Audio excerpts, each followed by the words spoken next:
Bendiciones, amados hermanos. En esta oportunidad quiero llegar hasta ustedes con una enseñanza preciosa de la palabra, la cual corresponde a nuestro material de escuela dominical. En esta oportunidad hay una enseñanza que quiero compartir con ustedes y que tiene un tema bastante importante y bastante pertinente para nuestro tiempo. Quiero compartir con ustedes esta enseñanza que tiene como tema: la Biblia proporciona orientación moral. Ese es el tema de la enseñanza que se impartió en muchas iglesias este día y hoy quiero también compartirla a través de este medio. La Biblia proporciona orientación moral. Y pues como en todas nuestras escuelas dominicales hay una verdad central y un texto clave. La verdad central dice: el sometimiento a la enseñanza moral en la Biblia conduce a una vida buena y fructífera. Y el versículo clave lo encontramos en San Mateo 22:37. Quiero empezar con el análisis de este tema muy bonito, muy precioso. Eh, Hablando de dos términos que pues se escuchan en diferentes medios y que también pues corresponden a nuestro vocabulario evangélico y mucho más a nosotros que somos llamados a ser una sociedad religiosa, eclesiástica, con una ética y una moral que no contradiga los principios de la palabra del Señor. Cuando hablamos de la ética, tenemos como definición que el término o la palabra viene del griego ethos y que ethos significa forma de ser o carácter. De acuerdo al filósofo Aristóteles, podemos decir que ética es un conjunto de normas, conductas, hábitos y costumbres que regulan nuestro comportamiento. Como ciencia filosófica, la ética se encarga de estudiar la moral. Avanzamos en la introducción del tema y cuando hablamos de la moral, venimos a otra definición. La moral es definida como lo relativo a las costumbres. Es un conjunto de reglas que se aplican en la vida cotidiana y que son usadas por todos los individuos de una sociedad. Estas normas se establecen para guiar a las personas y orientarlas sobre cómo actuar de acuerdo con los valores, costumbres y actitudes consideradas correctas, incorrectas, buenas o malas. Podemos nosotros empezar a decir entonces en esta enseñanza sobre el tema que la Biblia proporciona a cada persona que así lo quiera recibir orientación moral, que estos términos tienen mucho que ver para el desarrollo de la enseñanza. La ética, entonces, la entendemos como la parte teórica, los aspectos escritos, los aspectos que están fundamentados en alguna ponencia filosófica y que pues tiene como objetivo que de manera teórica se consideren las formas de bien y las formas de mal de manera teórica. Pero cuando hablamos de la moral, estamos hablando ya del aspecto práctico, del aspecto del comportamiento. Y la moral entonces es un conjunto de reglas que se aplican en la vida ya cotidiana. Cuando una persona habla de la ética, está hablando de aquellos principios escritos. Dentro de las profesiones uno descubre que hay una ética para los abogados, una ética para los médicos, una ética para los educadores. Hay principios que se aprenden, hay principios que se estudian.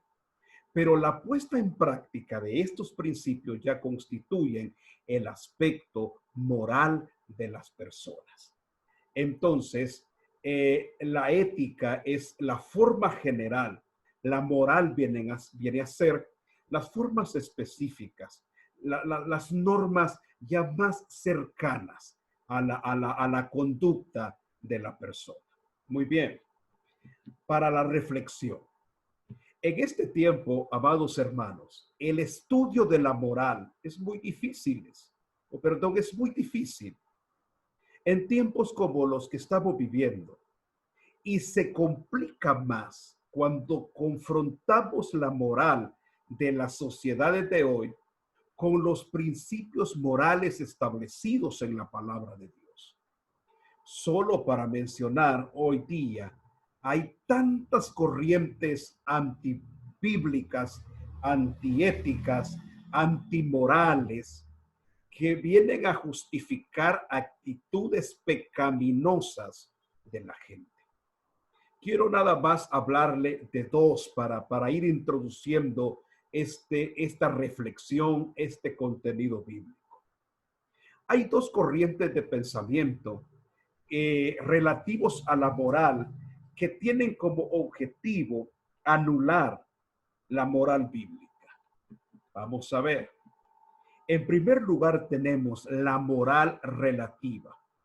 Y cuando hablamos de la moral relativa, estamos hablando de aquella corriente de pensamiento donde se asegura que no existen principios morales universales o absolutos. Es decir, cuando se habla de lo relativo, se está hablando de algo que queda al criterio de las sociedades, al criterio de las comunidades, al criterio de las personas. Solo le pongo un ejemplo.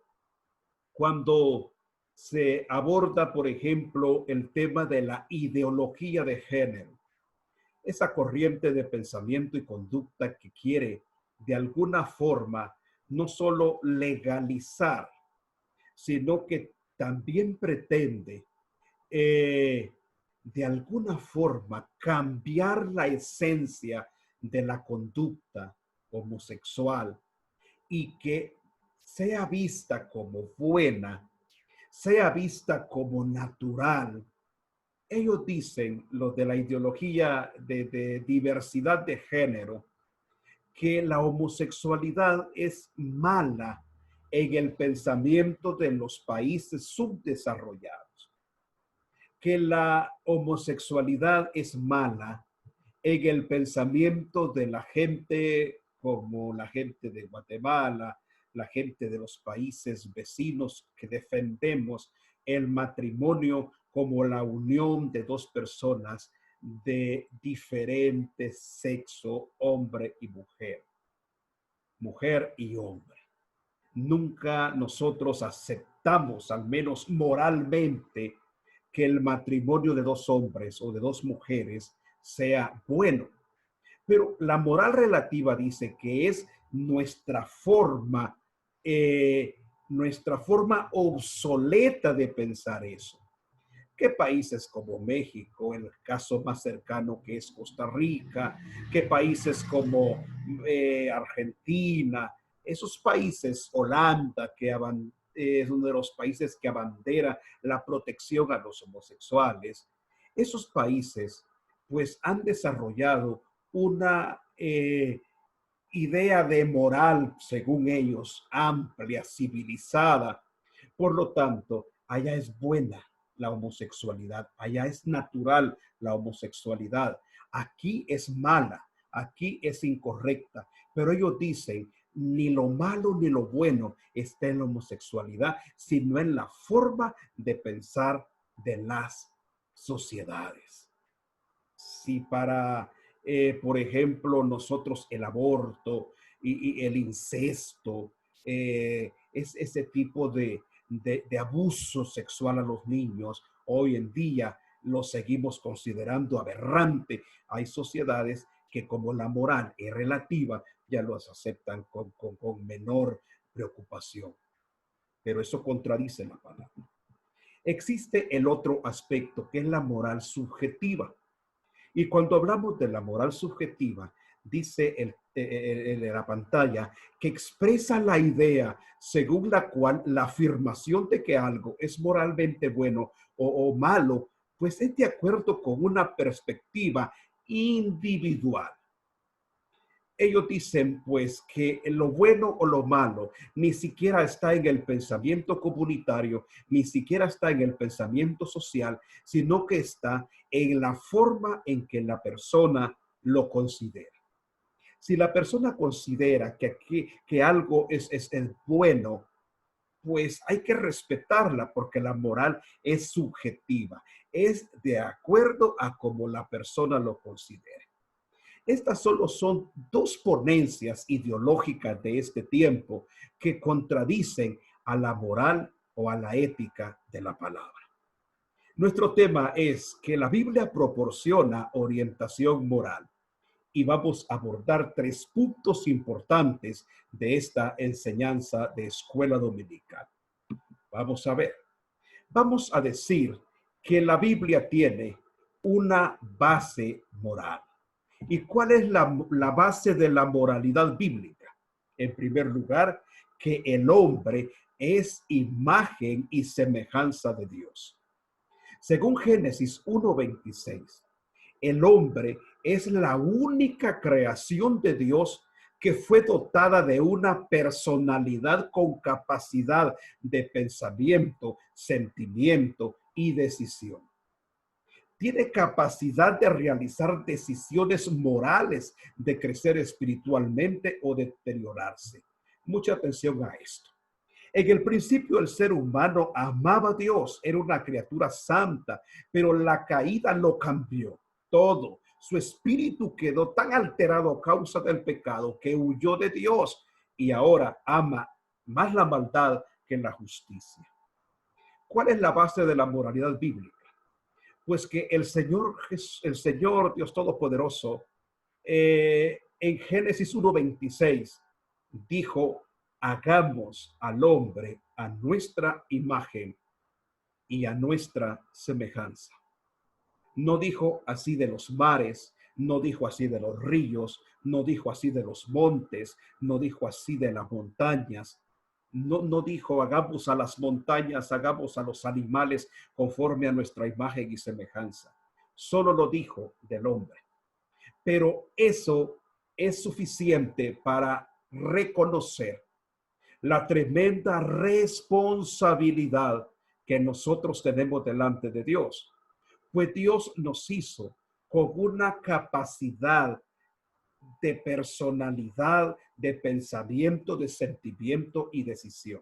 Es decir, nosotros somos llamados a ser moralmente buenos porque la imagen y la semejanza que tenemos no es la semejanza de Satanás, no es la semejanza de los demonios, no es la semejanza de un ángel que todavía pues no son seres perfectos en toda su dimensión, pues tienen un libre albedrío.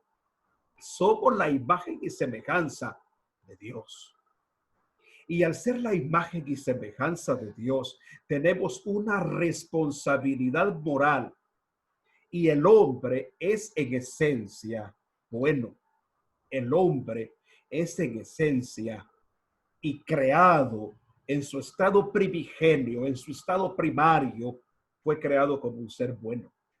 Por lo que en vez de avanzar hacia la inmoralidad, en vez de avanzar hacia su deterioro, la Biblia habla de que el hombre debe de retroceder a su perfección, retroceder a su estado más puro, a su estado más hermoso como Dios lo creó.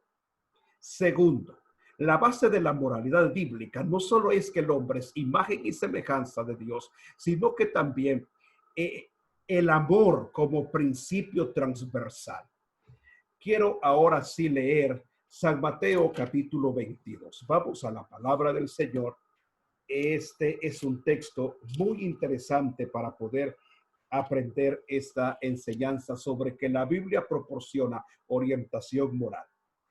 San Mateo capítulo 22, en su versículo número 35 dice: y uno de ellos, intérprete de la ley, preguntó por tentarle diciendo: Maestro, ¿cuál es el gran mandamiento en la ley? Jesús le dijo: amarás al Señor tu Dios con todo tu corazón, con toda tu alma y con toda tu mente. Este es el primero y grande mandamiento. Y el segundo es semejante: amarás a tu prójimo como a ti mismo. Ojo con esto. De estos dos mandamientos depende toda la ley y los profetas. ¿Cuál es el gran mandamiento en la ley? Hay un intérprete de la ley, un maestro de la ley que se acerca con el Señor Jesús y le hace una pregunta cauciosa y le dice: ¿cuál es el mandamiento más grande, más importante, el primario? Este intérprete de la ley esperaba que el Señor Jesús le respondiera con uno de los 10 mandamientos del Decálogo en Éxodo. Pero el Señor Jesús viene y le hace una síntesis o un resumen de los 10 mandamientos de Éxodo, donde el común denominador es el amor. El Señor no le dice el mandamiento número 1, o el mandamiento número 2, o el mandamiento número 4, no.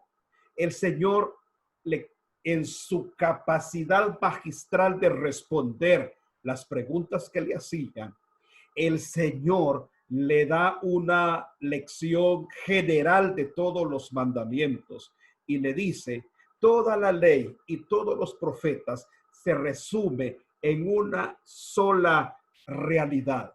¿Y cuál es esa realidad? El amor. El hombre puede amar. Y aquí se le pide, en este mandamiento ético, el Señor menciona 3 direcciones para amar. En primer lugar, amar al Señor nuestro Dios. En segundo lugar, amar a nuestro prójimo, a las demás personas. Y en tercer lugar, amarse a sí mismo. Amarás al Señor tu Dios con todo tu corazón, con toda tu fuerza, con toda tu alma, con toda tu mente. Y un segundo mandamiento: y a tu prójimo como te amas a ti mismo. Ámate a ti mismo, ama a tu prójimo, ama a Dios. La ética bíblica tiene como base el amor. Si alguien aprende a amar, si alguien aprende a amar a Dios, no va a ser idólatra, no va a ser una persona que tome el nombre de Dios en vano. Si alguien aprende a amar a su prójimo, va a cumplir todos los mandamientos que se refieren a nuestras relaciones humanas. Y si alguien aprende a amarse a sí mismo, entonces va a buscar su salvación. Porque nadie que como dijo el apóstol Pablo, quien aborreció alguna vez a su mismo cuerpo. No, si alguien se ama a sí mismo, va a buscar ser bueno, ser ético, ser moralmente aceptado para poder llegar al cielo. Entonces, la base de la moralidad bíblica, de acuerdo a nuestro estudio, habla que el hombre es imagen y semejanza de Dios y que el amor es el principio transversal de toda la Biblia.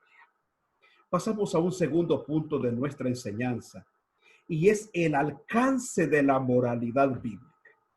Y para ello vamos a ir a la carta a los Colosenses.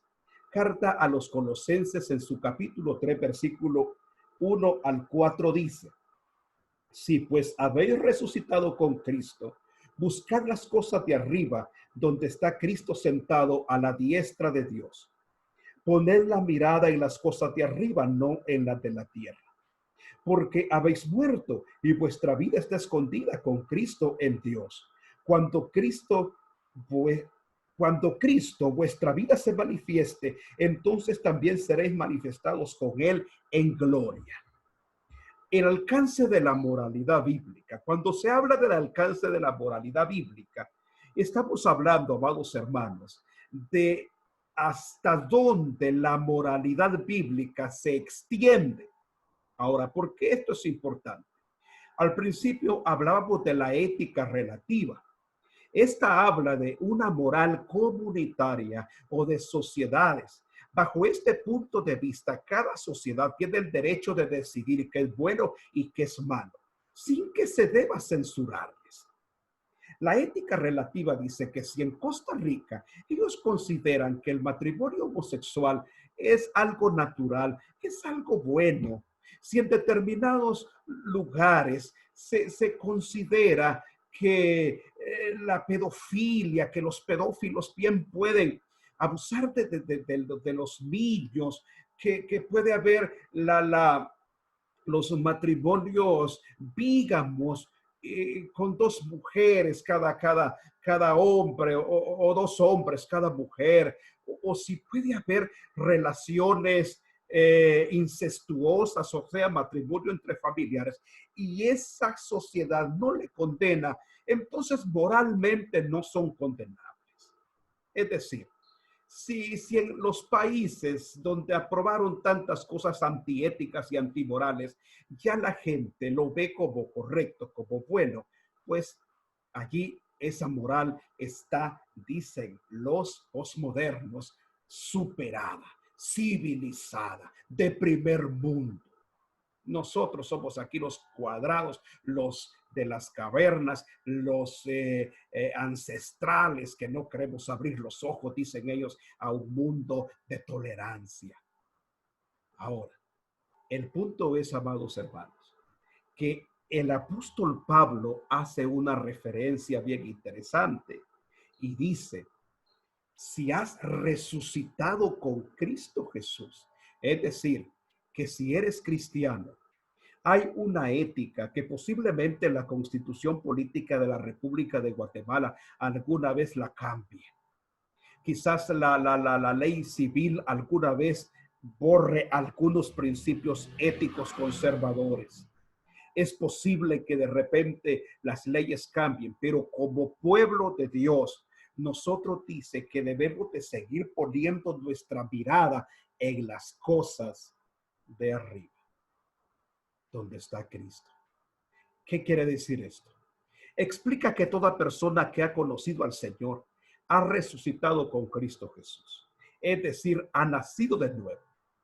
Ese nuevo nacimiento lo ha insertado al pueblo de Dios. Y el pueblo de Dios tiene una moral estipulada en las cosas de arriba, no en la de la tierra.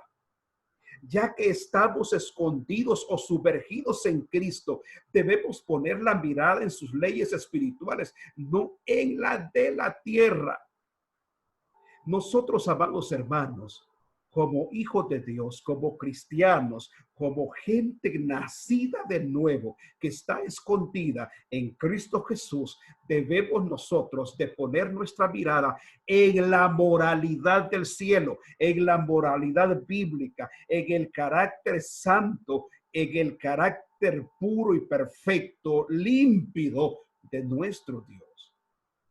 Todo aquel, y se lo explico, todo aquel que pertenece al pueblo de Dios puede vivir en Centroamérica, puede vivir en Norteamérica, puede vivir en Suramérica, puede vivir en Europa, puede vivir en África, en Asia, en Oceanía, puede vivir en cualquier parte del mundo. Si es nacido de nuevo, si ha resucitado con Cristo Jesús, su moralidad tiene que ser la estipulada en este precioso libro que se llama Biblia. Biblia. Por eso, amados hermanos, nosotros somos un estorbo, nosotros somos el enemigo a atacar de los inmorales, porque ellos pueden lograr, escuche bien, aprendamos algo importante. Ellos pueden lograr que las constituciones políticas de las naciones sean modificadas, sean abrogados ciertos artículos que a ellos les es su clavo en el zapato, es la tachuela en el caite. aquellas estipulaciones donde se protege a la familia, donde se protege al matrimonio entre un hombre y una mujer, donde se protege la vida, donde se protege a los niños, donde se protege a la iglesia misma. Ellos pueden lograr que todo eso en los parlamentos, en los congresos, en las asambleas, se está infiltrando mucha gente homosexual para trabajar desde adentro el cambio de esas leyes y lo pueden lograr. Pero lo que nunca van a lograr es cambiar los preceptos éticos y morales de la palabra de Dios. Entonces, un cristiano puede vivir en cualquier parte del mundo, pero si ha nacido de nuevo, si ha resucitado con Cristo Jesús, su moralidad tiene que ser la de la Biblia. Las iglesias que pierden sus principios morales estipulados en la palabra para adoptar una cultura de tolerancia y para quedar bien con el diablo y para quedar bien con los homosexuales, para quedar bien con las lesbianas, para quedar bien con los religiosos liberales, ha perdido el rumbo, ha perdido la moralidad que la Biblia le exige. ¿Por qué? Porque el alcance de la moralidad bíblica llega a donde quiera que está un hijo de Dios, a donde quiera que está un cristiano. No sé cuál sea su cultura, no sé cuál sea su lenguaje, no sé cuál sea su costumbre comunitaria. Si es hijo de Dios, si ha resucitado con Cristo, tiene que poner la mirada en las cosas de arriba. Algo más. Colosenses 3:5 al 11 nos presenta algunos preceptos morales que son posibles gracias al hecho que hemos resucitado en Cristo.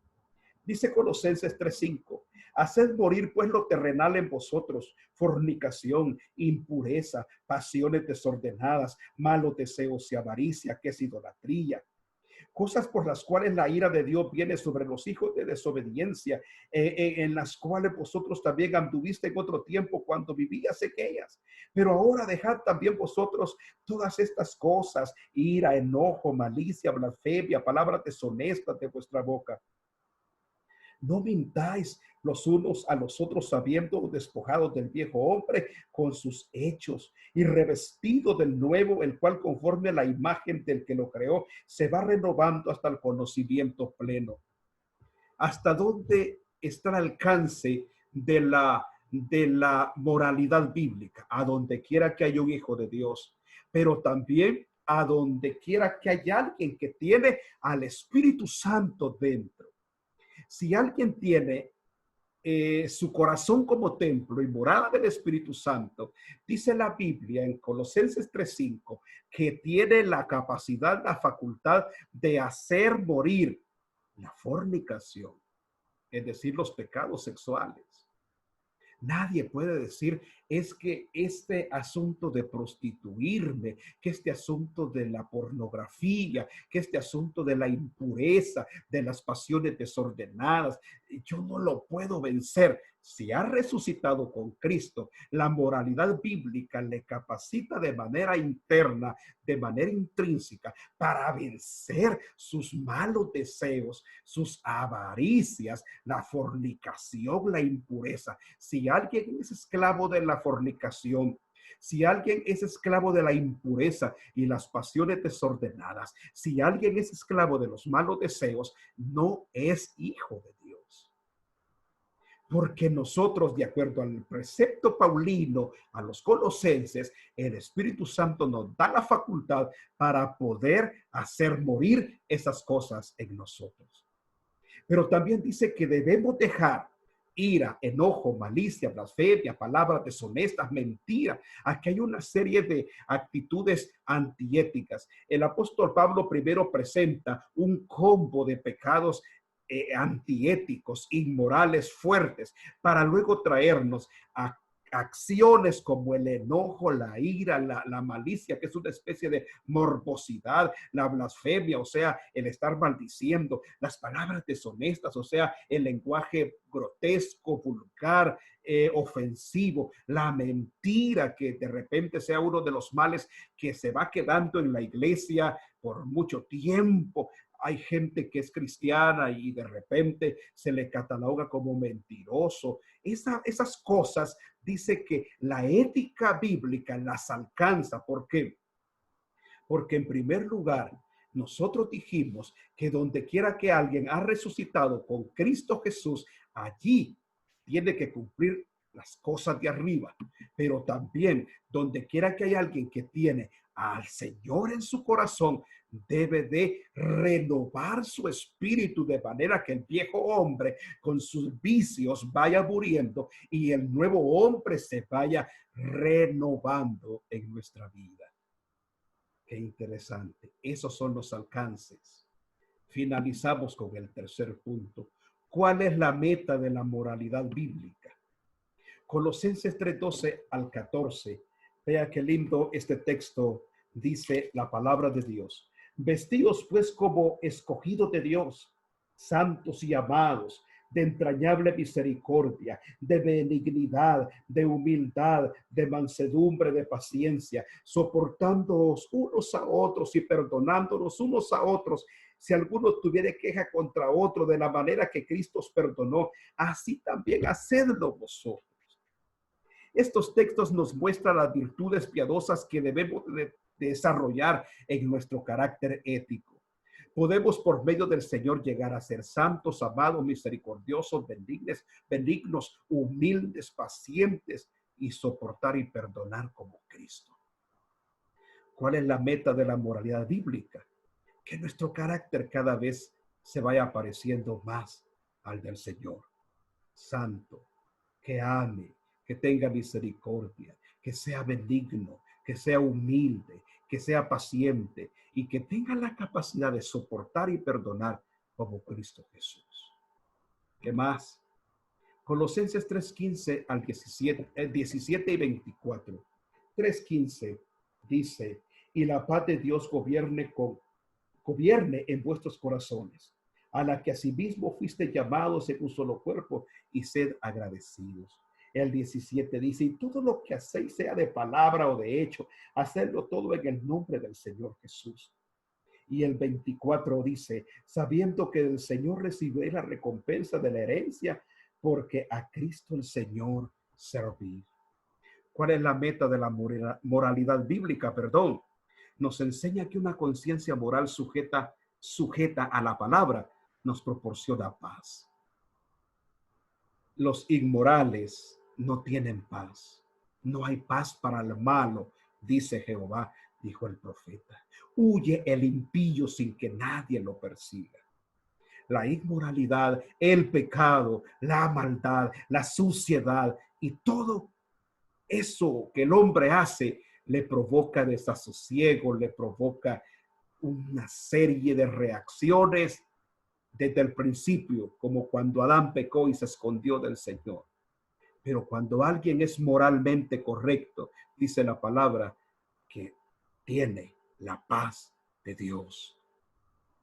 También la meta de la moralidad bíblica es que nosotros entendamos que todo lo que hagamos, ya sea de palabra o de acción, lo hagamos en el nombre del Señor Jesús como Señor de nuestra vida. Es decir, que todo lo que yo digo, que todo lo que yo hago, yo esté consciente que el Señor está de por medio, que llevo el nombre de cristiano y que todo lo hago en el nombre del Señor. Hago yo un negocio en el nombre del Señor. Hago yo una acción, digo una palabra en el nombre del Señor.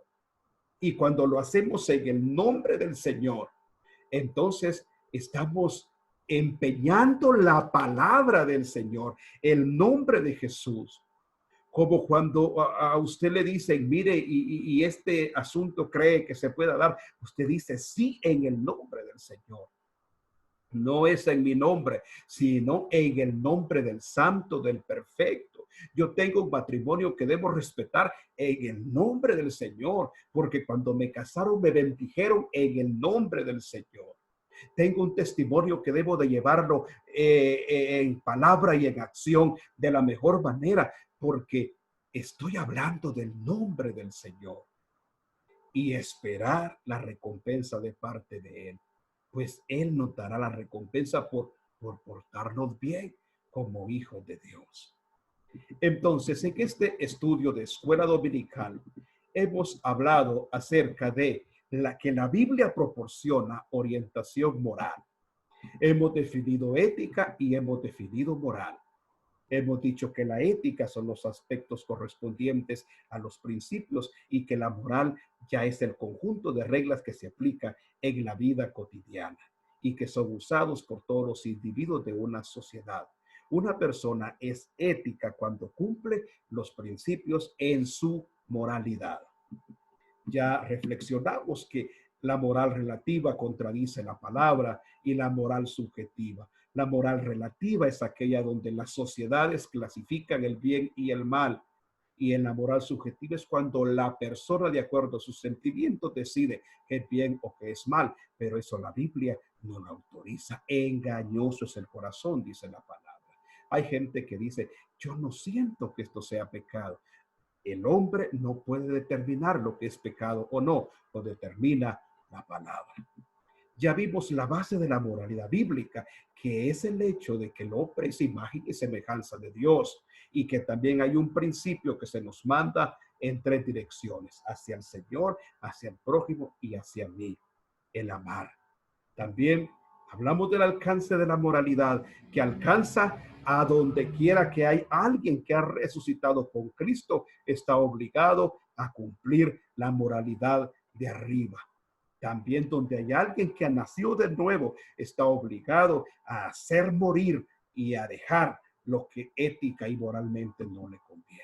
La meta de la moralidad es que desarrollemos un carácter piadoso como el de Cristo y que podamos estar en completa paz al sujetar nuestra acción y nuestra palabra al honroso y digno nombre del Señor Jesús. Muy bien, en conclusión, la pregunta primera dice, ¿reconoce la importancia de vivir como alguien que ha sido creado a la imagen de Dios y redimido por Cristo? ¿Siente que está cumpliendo su papel como representante del Señor en el mundo que lo rodea? ¿Ha cambiado sus deseos y están sus afectos puestos en cosas piadosas? Es decir, ¿qué ama usted? ¿Ama lo bueno o ama lo malo? ¿Ama lo correcto o ama lo incorrecto? ¿Ama lo moral o ama lo inmoral? Ya se puso usted a pensar si sus días en donde usted trabaja, en donde usted estudia, en su negocio, en su casa, usted lo vive como digno representante de Dios. Vivimos, amados hermanos, en un mundo altamente inmoral. Y somos nosotros los llamados a ser la gente moral en medio de este mundo sucio, de este mundo prostituido. Que Dios nos ayude no solo a conocer la orientación moral que nos proporciona la palabra, sino también a reconocer que nuestra vida práctica debe estar sujeta a la palabra del Señor. Que el Señor le bendiga y que Él añada mucha bendición más a esta palabra enseñada. Desde acá, el pastor Henry Chávez, Asamblea de Dios, Oré, el Progreso Utiama.